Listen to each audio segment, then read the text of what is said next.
No, I do not want a premium package. Gentlemen, Transformers is one of my favorite movies of all time. It is right up there with The Empire Strikes Back and Gladiator. Everything from Bay's cinematography to the way that he perfectly incorporates practical effects with CGI. Say what you want about his storytelling, but the man is a master in the art of production and direction. And Transformers is definitely one of the biggest reasons that I decided to pick up a camera and pursue this life of filmmaking and production. My life was forever changed when I saw Blackout transform for the first time in 2007 on opening weekend.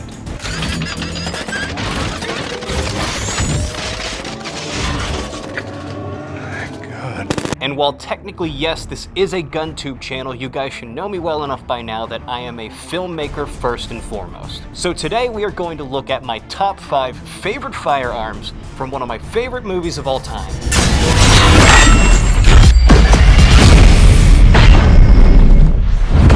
Michael Bay rolled in on my strike package till I bravoed on an unknown target. I'll go ahead and delete my channel now. One thing that separates Michael from a lot of other directors is that he has a very, very strong relationship with the United States military. The Department of Defense absolutely loves working with Michael Bay. You can see this in everything from the Scorponok scene to Operation Firestorm and Revenge of the Fallen.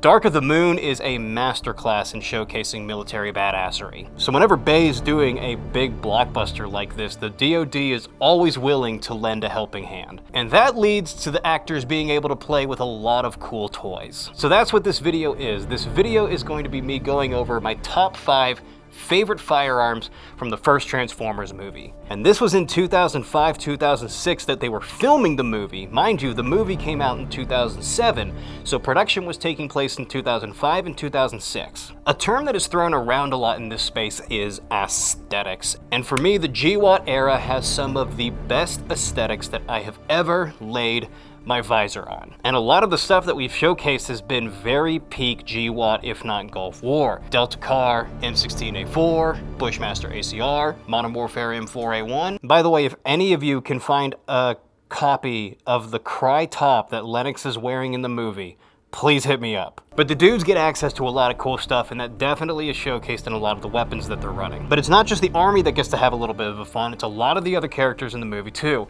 And starting off with our first pick is the Mossberg 590. Hollywood loves shotguns. I love shotguns. You love shotguns. I'm running a shotgun in Battlefield 6. I'm not very good at it, but I'm running one. There's not too much to go over. It's only showcased in one scene, and it's towards the end of the movie. Specifically when Secretary of Defense John Keller and Agent Seymour Simmons of Sector 7 with the government, Sector 7. Never heard of it. Never will. Are trying to get a message out to the Air Force, and they are being attacked by the Decepticon Frenzy. You know, the dude that says that he can't put on muscle because he has too fast of metabolism and he just needs to eat more. But during the scene, SecDef and Simmons are trying to hold off the Decepticon Frenzy, and to do that, they break some glass and they grab a couple of shotguns.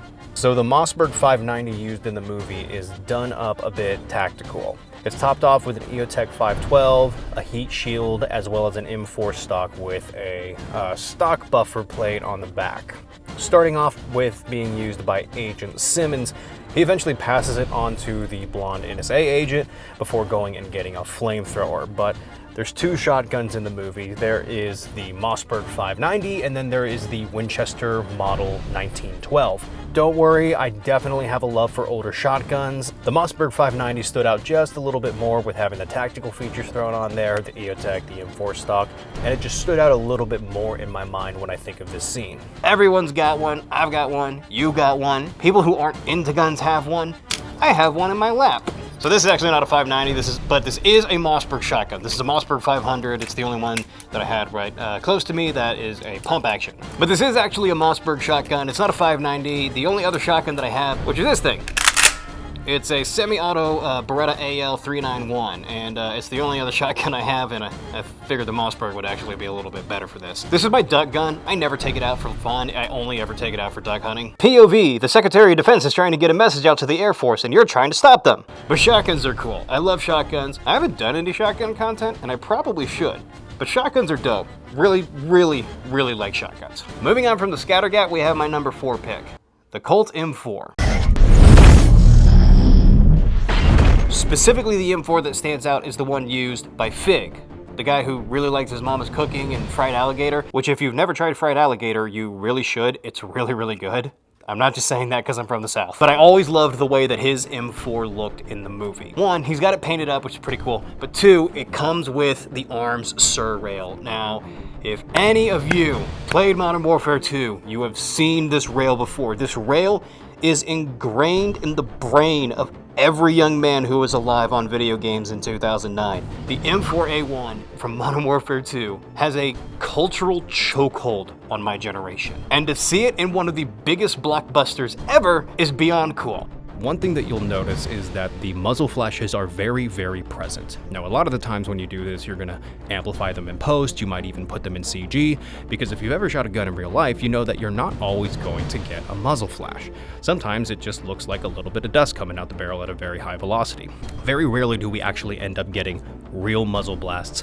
Usually that ends up with stuff like hot loads or shotguns or things that have a little bit more power behind them, but not your standard run-of-the-mill. Even with belt feds all the time, you're not going to get muzzle flash a lot. But what Bay and his armorer do is actually something that is very, very cool. Something that really, really interested me when I found it out when I was doing research for this video. Bay and his longtime armorer actually get specialty blank rounds that are hot loaded so that they burn longer and brighter, and then they get special gas systems implemented into the rifles that enable them to cycle with these types of rounds.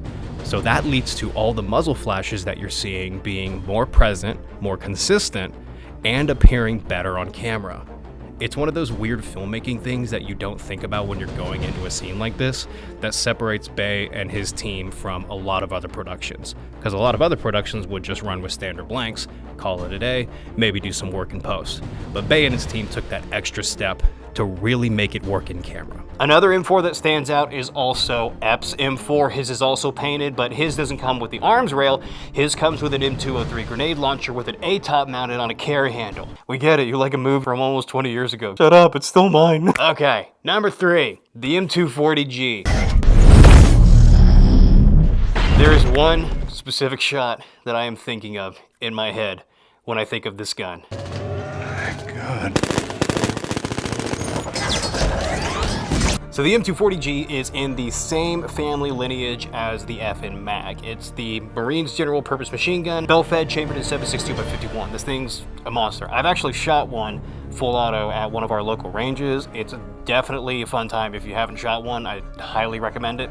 It's the belt-fed that stands out the most in my head when I think of this movie, and it's specifically when I think of the opening scene, because there's one shot in particular where this dude is on top of a Humvee and he is just letting everything out into blackout.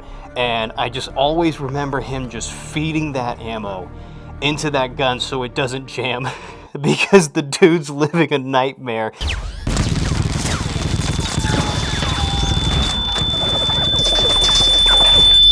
It's seared into my brain. It's part of that opening scene that I said was like the coolest scene in the movie. Like, I always like to think that this movie stands in the same lineage as movies like Jurassic Park, like Star Wars, a little bit of Lord of the Rings in there too. Before you crucify me, just hear me out. So we've got Star Wars, right?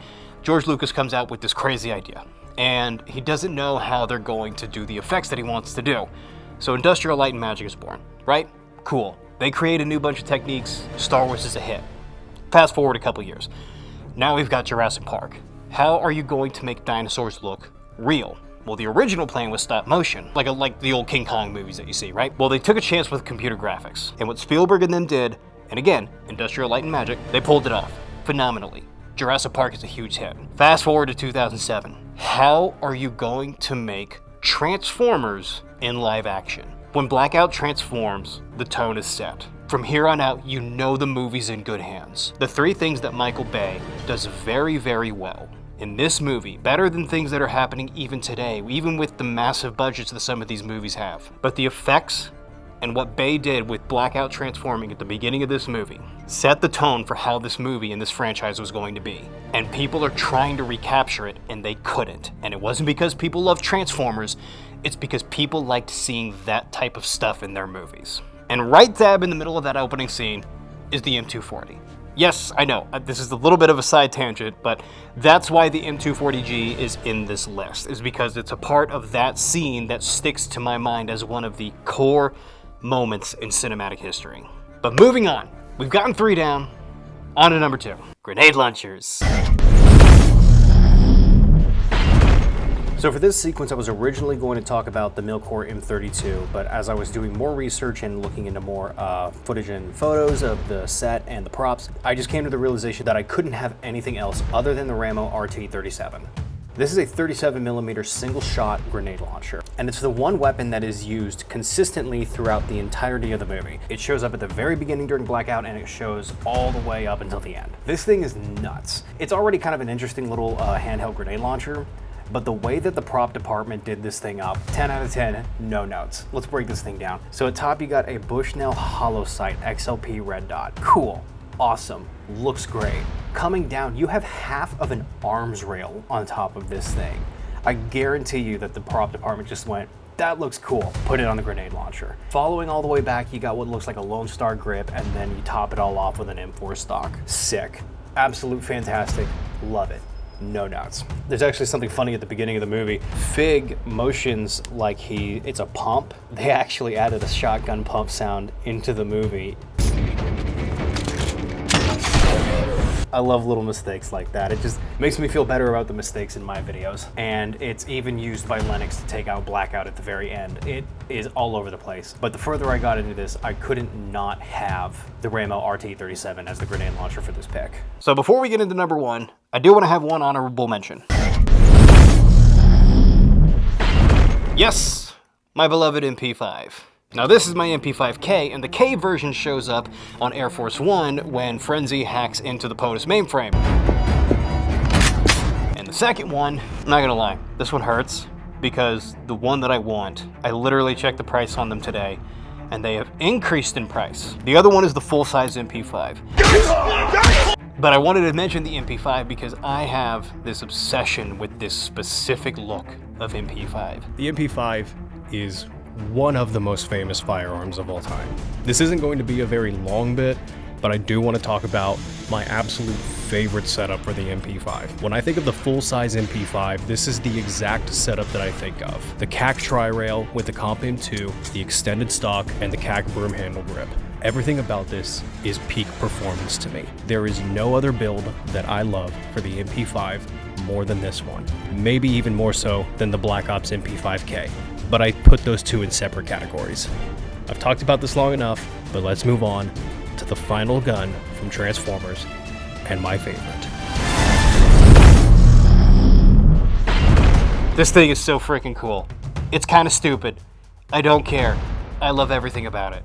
We got a beam rider incoming! Late running! Lennox's rifle is a Colt Model 933 that is built out with every peak GWatt accessory that I can possibly think of. From front to back, you've got Yankee Hill muzzle devices, you've got aim point optics. We talked about the arms rail before, and it shows up again here. You've got an A2 grip, and then you even have a Voltor stock, topping it all off with a PVS-14 on the back and some very rare laser devices mounted on the side. This thing hits me to my core, and I don't know if I'm necessarily sure why. It could be because he's the main soldier character in the movie, or it could be that the scenes that this rifle is in are some of the best scenes in the entire movie. But this is my absolute favorite weapon from the franchise, and I hope one day that we can get an exact clone of it on the channel. Gentlemen, those are my top 5 favorite firearms from the first Transformers movie. Now this is a movie that clearly means a lot to me, and that's sort of why I wanted to start this off with this movie. And this is sort of a new style of stuff. There's no real shooting content. I'm not going out to the range, but movies and filmmaking are a big part of why I do what I do. And it's something that I want to always have a place in this channel. Obviously, this is a gun channel first and foremost, but there's a gun channel that's being put on by a filmmaker who grew up as a filmmaker. And that's something that I want to always have as a core element of this channel. So guys, if you like this, and if you like listening to me talk about Transformers, then please let me know in the comments. The video does well, I'll absolutely do more of these. If not, thanks for checking it out. I had a fun time making it. And I'll see you guys in the next one.